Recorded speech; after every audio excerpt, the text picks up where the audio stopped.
I certainly I believe the atmosphere is a commons. What we do about that and how we develop an effective regime is really what the international protocol is all about. But the difficulty of regulating carbon emissions into the atmosphere from so many different countries, as you know, have been described as failure of the commons. The market doesn't do that in and of itself, and that's why we require some form of regulatory involvement within the confines of an effective international program. So would you agree that no person or country has more of a right to pollute than any other person or country? Well, I think with the commons you need to develop a regime, you need to develop a treaty.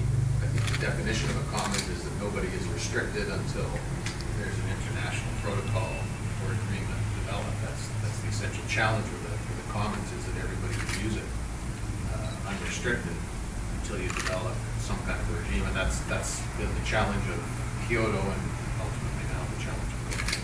So would you agree then that ultimately, and I understand that for 5 minutes. Okay.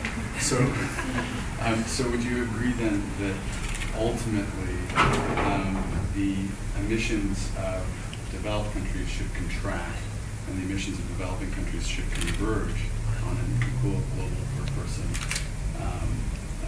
emissions regime? That would be the just outcome of the commons regime that you just described? Well, I don't know I don't think it's realistic within the context of the current discussion to really deal with it as a per capita outcome. I've not heard that suggestion from anybody at the table in the time that I've been involved. There's a general recognition that the developed world needs to become better at the reduction of emissions. The developed world needs to see its emissions peak, preferably by a period around 2020, and then begin the long, gradual process of reducing those emissions as quickly as possible. That's the challenge for the developed world.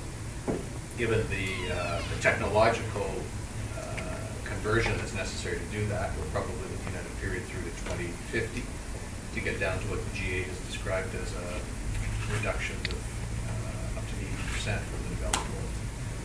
For the developing world, it's even more challenging because they're wrestling with the challenges of poverty and the challenges of expanding their economic activities, so their emissions by definition are growing.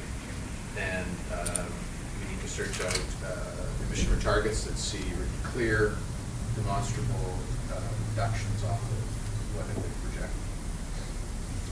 So if I'm hearing you correctly, you would see the per person emissions converging as developed countries reduce their emissions and as developing countries reduce their emissions from the business as usual trajectory.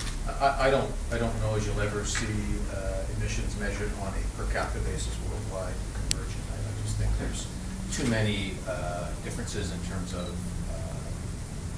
the circumstances of the countries, and frankly the current framework and the Kyoto Protocol recognize that in calling for common but differentiated responsibilities.